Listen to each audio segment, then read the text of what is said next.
नेपालमा चुनावको माहौल चल्दैछ। केही छैन, चुनाव केही छैन गुरु। अब हुन्छ हुँदैन नि ठिक छैन, केही माहौल साल केही छैन। अनि आज बालनले राजीनामा दिएर रासपामा गए रे भन्ने कुरा चाहिँ एकदम व्यापक न्युजमा आइरहेछ त।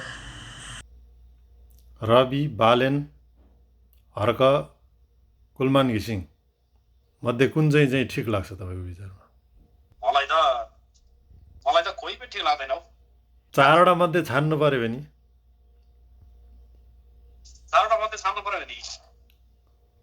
कुनै पनि नछान्ने, जिरो सबैलाई। जिरै हो त? अलिक सिरियस भएर भन्नुहोस् न यार। जिरै हो के? साँच्चीकै भन्नुपर्दा मेरो त ऊ हो क्या, दुर्गा पर्साई हो। दुर्गा पर्साई आइरहेछ, केही भएको छैन। तर केही भएको छैन।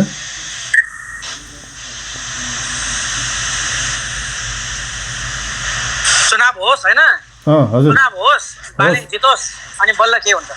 बालेनले जितोस् प्रधानमन्त्री के अबको बालेनले चाहिँ मेयर पदबाट राजीनामा दियो होइन। अब ऊ रासोपामा गएको छ। अस्ति उनीहरूको रवि लामिछाने उसको चाहिँ सम्झौता अनुसार अब उसले प्रधानमन्त्रीको लागि उसले अब भिड्ने हो उता झापाको हाम्रो केबी बासँग होइन, 5 नम्बरबाट। त्यहाँबाट जितेर चाहिँ प्रधानमन्त्री भयो भने बल्ल अनि के होला। अनि हर्क साङपाङ पनि चाहिँ एकदम प्रधानमन्त्री बन्छु भनेर चर्चामा इँटा बोक्नलाई रेडी छ। इँटा बोक्न रेडी छ। अबको प्रधानमन्त्री हर्क साङपाङ कि बालेन शाह? बालेन हो, बालेन। त्यो हर्के त ढुङ्गा बोक्ने र इँटा बोक्ने मात्रै हो र। अनि यता फेरि कुलमान घिसिङ र रवि लामिछाने पनि प्रधानमन्त्री बन्छु भनिरहेको छ त फेरि।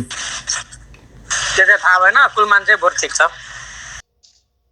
दुर्गा पर्साईले चाहिँ अब तलब बढाउँछ अरे सरकारी उसको कर्मचारीको। पेन्सन बढ्छ नि त त्यहाँ। बढ्छ।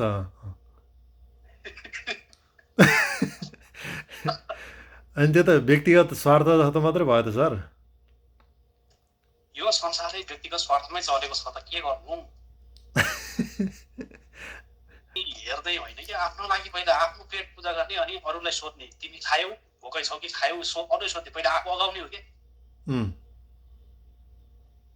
आफू चाहिँ ढङ्गे झार भएर गरिब भएर हिँड्ने, अरूलाई चाहिँ सेवा गर्दै कामै छैन। अनि के अरे दुर्गा पर्साई प्रधानमन्त्री हुन ठिक छ त?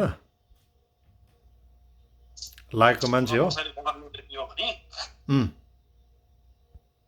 नेपाल 6 महिनाभित्रमा इन्डियामा गएको छ त्यसले।